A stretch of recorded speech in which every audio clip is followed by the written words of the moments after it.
Nakasahod na ba ang lahat? Tara, turuan ko kayo paano magwaldas ng pera. Dapat ang lagi nating mindset, deserve natin to kahit wala na tayong pera. Maagang nagising ang mga empleyadong puyat, kaya marami pa akong oras para guluhin tong mga iilang piraso kong bangs.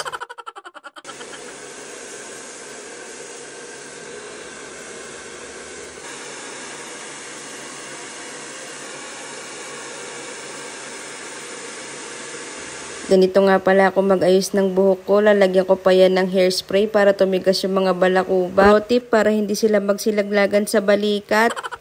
Pasado alas 4 nga ng madaling araw, nakaalis na kami ng bahay. Tapos alas 5 naman ng umaga, nakarating na kami sa office. Tamang-tama, mahaba-haba pa ang oras para magsuot ng sapatos at medyas. Laking bagay talaga ang sasakyan, lalo na at maulan. Pero ang totoo, ayaw lang talaga mag-commute ng mga pabigat kahit na wala naman ng panggas. Nakakatamad nga naman kasing tumawid sa overpass.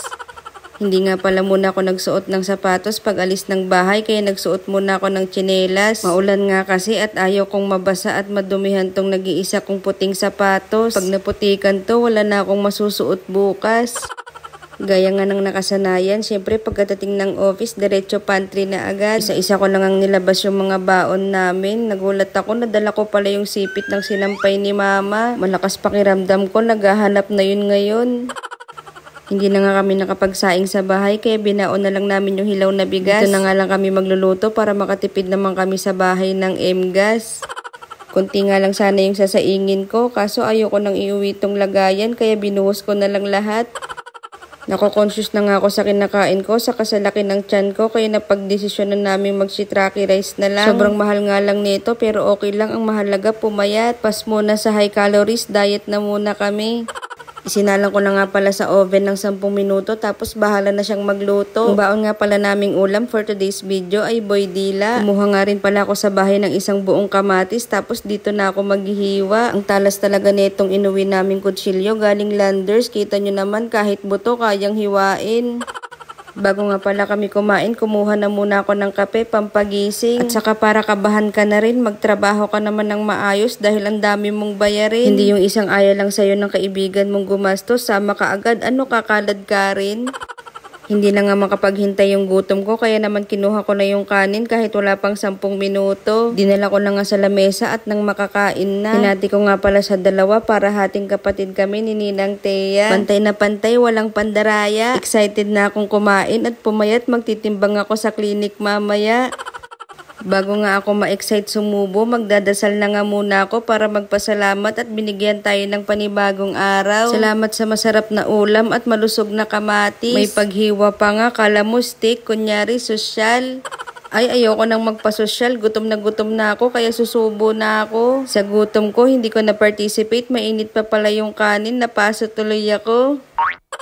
Ang sarap talagang kumain, sabay higop ng kape, pampagising. Kaso yung kasama ko, pagkahigop ng kape, ayun, nakatulog. Haba nung dasal.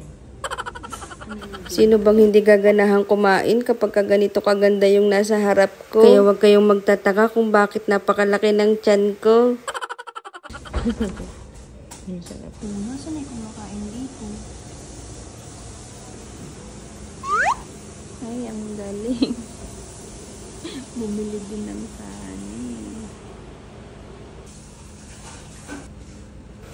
Oo na, nabitin ako dun sa sinaing kong shiitake rice, kaya napabili na ako ng extra rice. Don't get me right, pero hati kami dyan ni Ninang Thea. Kunwari lang yan, pero nabitin din yan. Fast forward, lunchtime na, kaya naghakot na ako ng kasama. This time, hindi ako yung kaladgarin kasi ako yung nag-aya. Wala sana siyang balak kumain nito, pero sumama naman siya. Ayan tuloy, napagastos siya. Paano po pagbabay? Kala may deduction ba? Magkano po? Ano pong presyo? Mukhang napasubo yata ako dito. Add to cart ako ng add to cart. Hindi pala pwedeng salary deduction. Pero bahala na. Alam ko, deserve ko to. Andyan naman ang SSS loan. Medyo marami kasi. Siya pa. Sa inyo din po. Soup base lang. Ito pa. Ito po yung Ang saya-saya pa namin dito. Pero nung nagko-compute na si ate, nag-iba na yung timpla ng mukha ko. 200.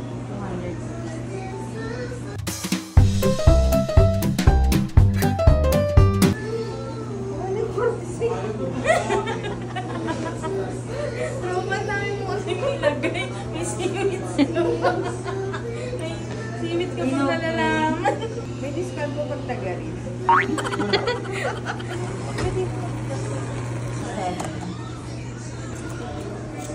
Dealer to transfer niya. Iba kasi yung machine namin. Ay, lalagay na. Ay, cheese pa.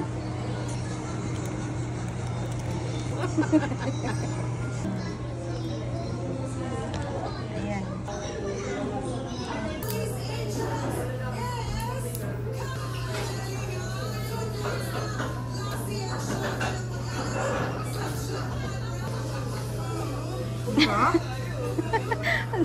Halata nga, tingin ka nga. Sarap pa yan.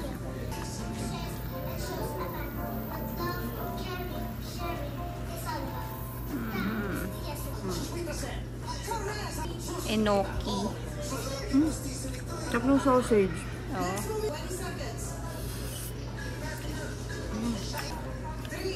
Dami tayo.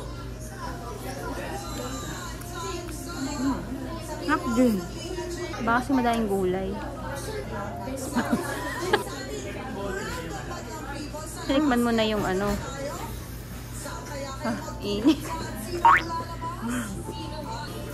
Pwede yan sa air fryer eh. Natin parang 150. Bili na lang tayo. Tayo. Ay, yung ano kasi, magkano yung ano? 247? Yung 47 yung lalagyan.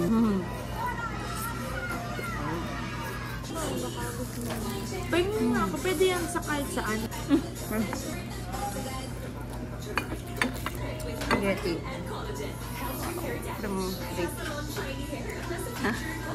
In-order nyo to? Northern na pwede. Numbers.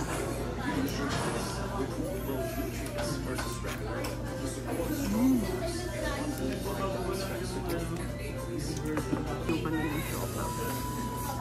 Uy, really giving ah.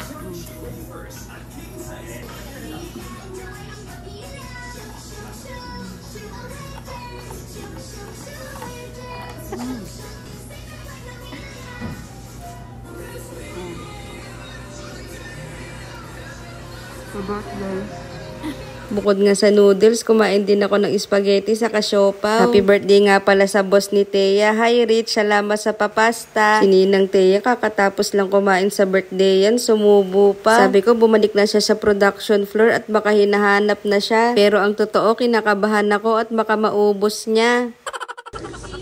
Bye-bye. Kumain na. Bye.